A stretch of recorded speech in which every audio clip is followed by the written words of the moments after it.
শিক্ষার্থীবৃন্দ, good evening. আমি শেখ আসাদুজ্জামান পারভেজ আবার হাজির হয়েছি। আজকে আমি তোমাদের সামনে তোমাদের কাছে যেটা সবচেয়ে কঠিন, অধিকাংশ স্টুডেন্টের কাছে সবচেয়ে কঠিন টপিকস ইংলিশ ফার্স্ট পেপারের, আমি সেই বিষয়টি নিয়ে আলোচনা করব। তোমরা দেখতেই পাচ্ছ আমি লিখে রেখেছি ফ্লো চার্ট। ফ্লো চার্ট অধিকাংশ স্টুডেন্ট, আমি অনেক কমপ্লেইন শুনেছি যে অধিকাংশ স্টুডেন্টেরই ফ্লো চার্ট ভাইয়া কিভাবে লিখবো, ফ্লো চার্ট তো পারি না, ফ্লো চার্টে ভাইয়া 10 মার্কস আছে, এটা কিভাবে কি করতে হবে। তো আমি আজকে ফ্লো চার্টের কিছু টেকনিক নিয়ে আলোচনা করব এবং চেষ্টা করব এমন কিছু তোমাদেরকে ক্লু দেওয়ার বা এমন কিছু টেকনিক থ্রো করার তোমাদেরকে, যে টেকনিকগুলোর মাধ্যমে তোমরা ইজিলি ফ্লো চার্ট পারবে। তো ফ্লো চার্টের ক্ষেত্রে আমরা কিছু রুলস আগে জেনে নেই। ফ্লো চার্ট, ফ্লো কথার অর্থ হচ্ছে প্রবাহ। ফ্লো কথার অর্থ হচ্ছে প্রবাহ। তোমরা একটা জিনিস দেখবে, তোমাদের কোশ্চিনে যখন দেয়া থাকে, প্রথমটা করে দেয়া থাকে, তারপরে তীর দিয়ে একটার পর একটা সিরিয়ালি দেয়া থাকে, অর্থাৎ ধারাবাহিকভাবে দেয়া থাকে। এই জন্য এটাকে আমরা বলি ফ্লো চার্ট। ফ্লো চার্ট করতে হলে আমি ফ্লো চার্ট করার কিছু আগে পদ্ধতিগুলো বলে দেই, যে তোমাকে ফ্লো চার্ট অবশ্যই এরকম বক্সের মধ্যে বা ডায়াগ্রাম আর্ট করে তোমাকে অবশ্যই ফ্লো চার্ট করতে হবে, ঠিক আছে। আর তোমরা অবশ্যই ফ্লো চার্ট অর্থাৎ ভার্টিক্যালি করবে, দ্যাট মিন্স উপর থেকে নিচ পর্যন্ত ভার্টিক্যালি, হরিজন্টালি করার দরকার নেই, ওতে দেখতে খারাপ লাগবে আর খাতায়ও জায়গা হবে না।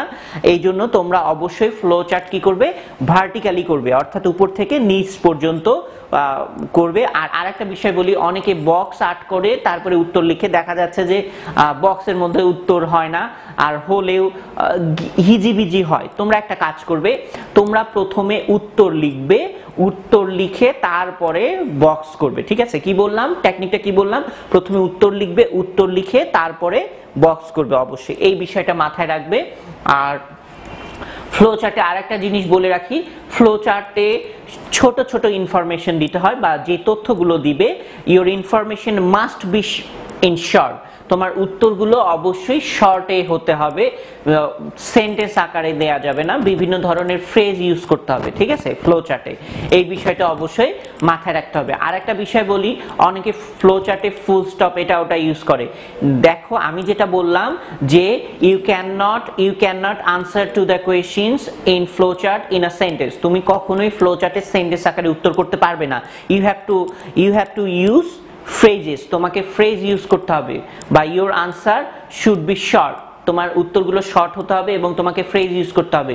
ফ্রেজ যেহেতু তুমি ইউজ করবে, অবশ্যই ওখানে ফুল স্টপ হবে না, কারণ আমরা জানি আমরা সেন্টেন্স ছাড়া ফুল স্টপ ব্যবহার করি না। আর ফ্রেজ যেহেতু কোনো সেন্টেন্স না, সেখানে আমরা কোনো কি ইউজ করব না, সেখানে আমরা কোনো ফুল স্টপ ইউজ করবে না। তাহলে আমি বেশ কিছু ফ্লো চার্টের লেখার নিয়ম এবং উত্তর করার নিয়ম, বেশ কিছু নিয়মগুলো আমি বলে দিলাম।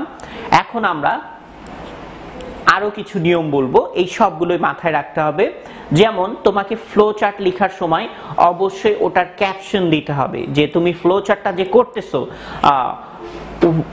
হোয়াট ডাজ ইট রিলেটস, মানে এটি কি সম্পর্কে, তোমাকে কিন্তু অবশ্যই ফ্লো চার্টটার বিষয়টা উল্লেখ করতে হবে। যেমন তুমি প্রথমে লিখলে, যেমন একটু পরে আমি একটা প্যাসেজ নিয়ে আলোচনা করে প্যাসেজ দিয়ে তোমাদেরকে বোঝাবো। যেমন দ্য স্পেশালিটি অফ গাজীপুর, মনে করো যে তোমাকে কোশ্চিনে বলা হয়েছে read the above passage and make a flow chart showing the speciality of Gazipur. এখন দেখো তোমার ফ্লো চার্টটা কি সম্পর্কে, গাজীপুরের স্পেশালিটি সম্পর্কে, তাহলে তোমাকে হেডিং লিখতে হবে দ্য স্পেশালিটি অফ গাজীপুর, এতটুকু লিখলেই হবে, দ্য স্পেশালিটি অফ গাজীপুর, ঠিক আছে, is given below through the flow chart, অথবা দ্য স্পেশালিটি অফ গাজীপুর। তাহলে কি বললাম, দুইভাবে লিখতে পারো, the speciality of Gazipur the speciality of Gazipur is given below through the flow chart, অথবা ইন দ্য ফ্লো চার্ট, অথবা with the help of flow chart, অথবা শুধু দ্য স্পেশালিটি অফ গাজীপুর দেওয়ার পরে কোলন দিতে হবে। কোলন দেওয়ার পরে তারপরে নিচে তুমি ভার্টিক্যালি কি করবে, ভার্টিক্যালি লিখবে। তো টাইটেল অবশ্যই উপরে লিখতে হবে ফ্লো চার্টটি তুমি কি সম্পর্কে লিখতেছো, এটার পরে তারপরে ভার্টিক্যালি ফ্লো চার্টটি আলোচনা করতে হবে, ভার্টিক্যালি একেবারে। আর যেটি বললাম যে প্রথমে উত্তর লিখবে তারপরে ওটার মধ্যে ওটাতে বক্স দিবে, তাহলে সুবিধা হবে। তাহলে ওই দেখা যাবে যে হিজিবিজি হবে না। অনেক সময় অনেকে ডায়াগ্রাম বা বক্সটি আগে লিখার পরে যখন উত্তর লিখে জায়গা হয় না। ঠিক আছে, তোমরা এই কাজটি করবে আমি যেটি বললাম। এরপরে আরেকটি বিষয় বলে রাখি, ফ্লো চার্টের ক্ষেত্রে তোমাদেরকে কিন্তু 1 নম্বরটা দেয়াই থাকে। ঠিক আছে, 1 নম্বরটা দেয়াই থাকে, দেয়া থাকলেও তোমাকে ওই 1 নম্বরটা সহই লিখতে হবে উত্তর লেখার সময়।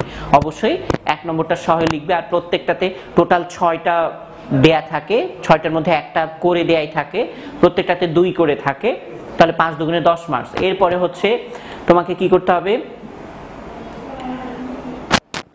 অবশ্যই অ্যারো সাইন ইউজ করতে হবে।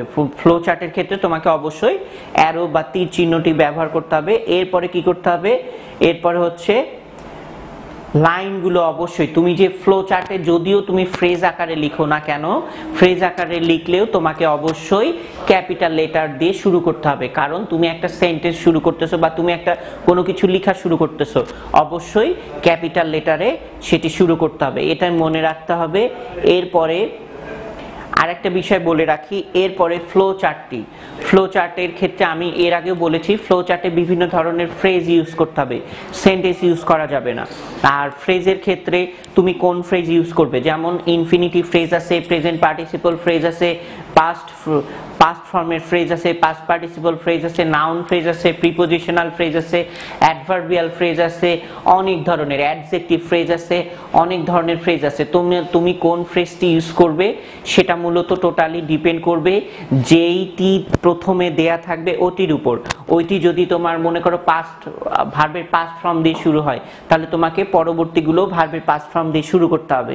তারপরে প্রথমটি যদি প্রেজেন্ট পার্টিসিপল, দ্যাট মিনস আইনযুক্ত ভার্ব দিয়ে শুরু হয়, তাহলে অবশ্যই পরেরগুলোই তোমার ওই প্রেজেন্ট পার্টিসিপল ফ্রেজ দিয়ে শুরু করতে হবে। আবার প্রথমটি যেটি দেয়া থাকবে সেটি যদি নাউন ফ্রেজ দিয়ে দেয়া থাকে, তাহলে তোমাকে অবশিষ্টগুলো নাউন ফ্রেজ দিয়ে করতে হবে। এই বিষয়গুলো অবশ্যই মাথায় রাখবে। আচ্ছা, এখন তো তোমরা বুঝতে পারছো যে ফ্লো চার্ট করতে গেলে ফ্রেজ যেহেতু লাগবে, তোমাকে ফ্রেজ সম্পর্কে you have to have a very clear cut idea on phrase or about phrase. তোমাকে ফ্রেজ সম্পর্কে খুব ভালো একেবারে ক্লিয়ার কাট স্বচ্ছ ধারণা থাকতে হবে, তবেই তুমি কিন্তু ফ্লো চার্টটি পারবে। আচ্ছা, দেখি আমরা একটু বাস্তবতার আঙিনে দেখি। আমি একটি উদাহরণ দিচ্ছি, উদাহরণ দিয়ে বন্ধুরা তোমাদের কাছে বই, তোমরা অবশ্যই আমি এটি আলোচনা করার আগে যাদের হাতের কাছে বই নেই অবশ্যই তাড়াতাড়ি বই নিয়ে তারা রেডি হও। আমি এখন গাজী পীরের তোমাদের যে প্যাসেজটি আছে ওর উপর একটা ফ্লো চার্ট তোমাদেরকে দেখাই। আমি যা যা বললাম, নিয়ম কানুনগুলো বললাম, সেগুলো আমি প্র্যাকটিক্যালি দেখাই দিব যে এই নিয়মে ফ্লো চার্ট করতে হবে। তো তোমরা গাজী পীরের তোমাদের যে প্যাসেজটি আছে তোমরা টেক্সট বইয়ে ওই প্যাসেজটি বের করো, ঠিক আছে?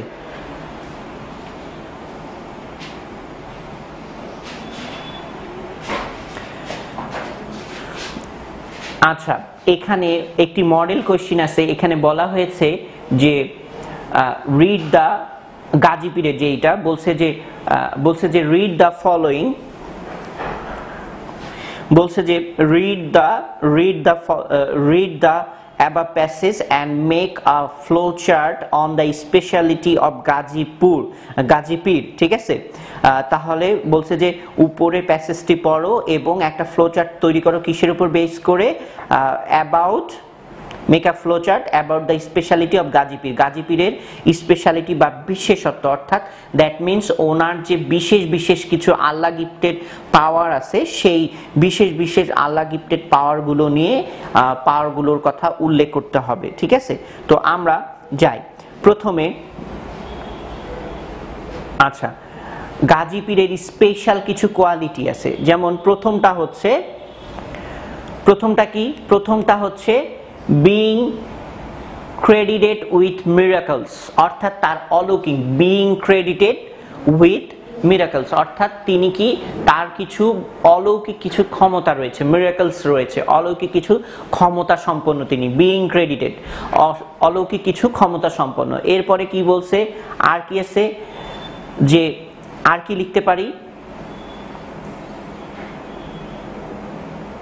Having ability. আচ্ছা বন্ধুরা, একটা জিনিস দেখো, আমি এখানে লিখেই বোঝাই দিই তোমাদেরকে। আচ্ছা, প্রথমে আগে আমরা হেডিং লিখব। হেডিংটা কি? The speciality of Gazipur. Speciality of Gazipur. আমি কি বলেছিলাম? হেডিং দেওয়ার পরে একটা কোলন দিতে হবে। কোলন আমরা হেডিং দেওয়ার পরে কি করলাম? কোলন দিলাম। কোলন দেওয়ার পরে এরপরে আমরা একটা একটা করে লিখব। প্রথমে হচ্ছে নাম্বার 1, অবশ্যই নাম্বার দিতে হবে। কি দেয়া আছে? বিইং ক্রেডিটেড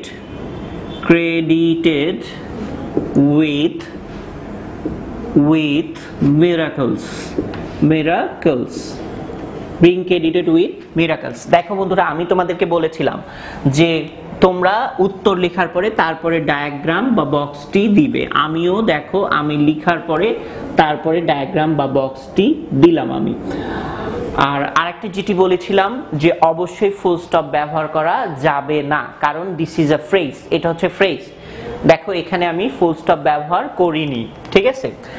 এখন আমি কি বলেছিলাম যে প্রথমটি যেভাবে শুরু হবে, নাউন ফ্রেজ দিয়ে শুরু হলে পরেরগুলো নাউন ফ্রেজ, প্রথমটি প্রিপোজিশনাল ফ্রেজ দিয়ে শুরু হলে পরেরগুলো প্রিপোজিশনাল ফ্রেজ, মানে প্রথমটি অনুযায়ী পরেরগুলো করতে হবে। দেখো বন্ধুরা, এটা কিন্তু প্রেজেন্ট পার্টিসিপল ফ্রেজ দিয়ে শুরু হয়েছে, তাহলে আমরা পরেরগুলো কি করব? প্রেজেন্ট পার্টিসিপল ফ্রেজ দিয়ে শুরু করব। আচ্ছা, গাজীপুরের আর কি কি স্পেশালিটি ছিল আমরা একটু প্যাসেজটার দিকে লক্ষ্য করি।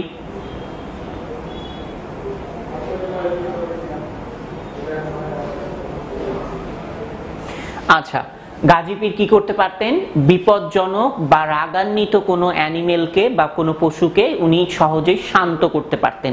এই ক্ষমতাটা বা এই স্পেশালিটিটা তার ছিল। তাহলে আমরা কি লিখতে পারি? হ্যাভিং দি অ্যাবিলিটি, অথবা আমরা পাওয়ারও লিখতে পারি। Having the ability to calm a dangerous animal. Having the ability to calm a dangerous animal. তাহলে দেখো আমরা কি করেছি? ওটা প্রেজেন্ট পার্টিসিপল দিয়ে শুরু হয়েছে, এটিও প্রেজেন্ট পার্টিসিপল দিয়ে শুরু করেছি। তাহলে আমরা দিলাম, ঠিক আছে? ফুল স্টপ অবশ্যই দিব না। এখন অবশ্যই তীর ইউজ করতে হবে, তীর ব্যবহার করতে হবে এইটা। তাহলে দেখো আমি সবকিছু কিন্তু ব্যাখ্যা দিচ্ছি যে কিভাবে কি করতেছি আমি, ঠিক আছে? আচ্ছা, প্রেজেন্ট পার্টিসিপল দুইটা আমরা প্রেজেন্ট পার্টিসিপল দিয়ে ব্যবহার করলাম। এরপরে দেখা যাক, আর উনি শুধু শান্ত না, উনি কি করতে পারতেন? বন্য প্রাণীদেরকে নিজের অনুগত করতে পারতেন। তাহলে আমরা কি লিখতে পারি? আমরা একটু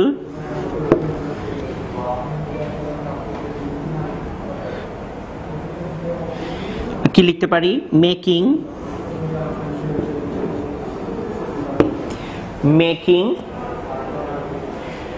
making the dangerous animal docile. ওখানে ডোসাইল একটা ওয়ার্ড আছে। মেকিং the dangerous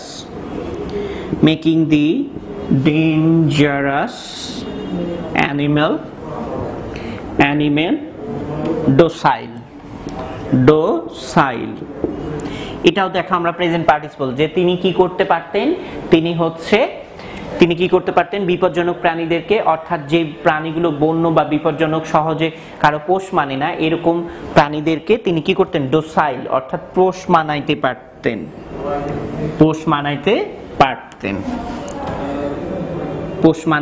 পারতেন। আচ্ছা, লিখলাম। লেখার পরে এরপরে ইউজুয়ালি ডেপিক্টেড ইন, আচ্ছা তার স্পেশালিটি গুলো আর কোথায় কোথায়, এবং এইটার মধ্যে তার স্পেশালিটির মধ্যে আরেকটা কি, যে ওনাকে কোথায় দেখতে পাওয়া যায়? ওনাকে বিভিন্ন প্যান্টস এবং স্কল পেইন্টিং এ দেখতে পাওয়া যায়। আচ্ছা, তাহলে ওনার ছবি কোথায় অঙ্কন করা আছে? আমরা বলতে পারি বিইং ডেপিক্টেড। আমার এখানে জায়গা নেই, এজন্য আমি লিখতেছি না, আমি জাস্ট মুখে বলে দিচ্ছি, তোমরা লিখে নিবে। Being depicted in parts or scroll paintings, ঠিক আছে? এরপরে নাম্বার 5, প্যাসেজটা আমরা দেখি আর কি কি ইনফরমেশন দেয়া আছে ওখানে।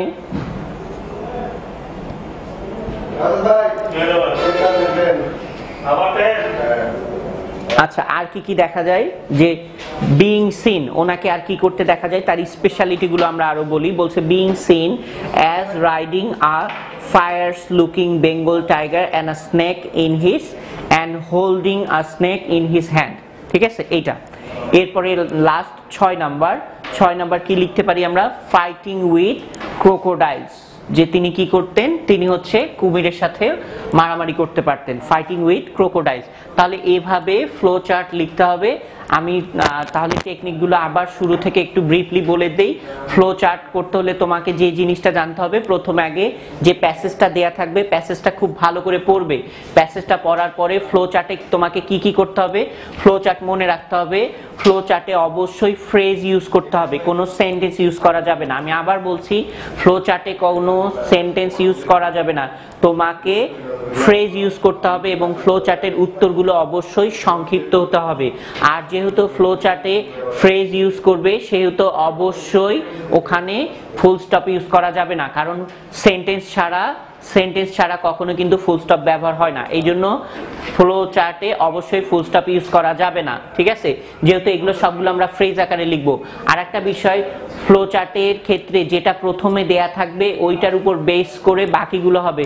প্রথমটা যদি নাউন ফ্রেজ আকারে থাকে পরেরগুলো নাউন ফ্রেজ, প্রথমটা যদি প্রেজেন্ট পার্টিসিপল আকারে দেয়া থাকে তাহলে পরেরগুলো প্রেজেন্ট পার্টিসিপল। দ্যাট মিন্স যে প্রথমটা দেখে আমাদের বাকিগুলো উত্তর করতে হবে। আর একটা বিষয় বলে রাখি, ফ্লো চার্টের ক্ষেত্রে প্রত্যেকটা, যদিও তুমি ফ্রেজ লিখতেছো প্রত্যেকটাই প্রথমে ক্যাপিটাল লেটার ইউজ করতে হবে, আমি এখানে যেমন করেছি। আর একটা বিষয় যেটা বললাম, ফ্রেজ যেহেতু আমাদের ফ্লো চার্টে, আবার বলছি, ফ্লো চার্টে ভুলেও কখনো সেন্টেন্স ইউজ করা যাবে না, ফ্রেজ ইউজ করতে হবে।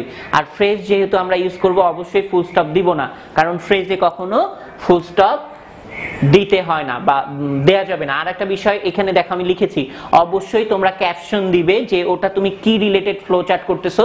যদি তুমি নাও দাও কোনো সমস্যা নাই, তবে দিলে ভালো, অবশ্যই এরকম ক্যাপশন দিতে হবে।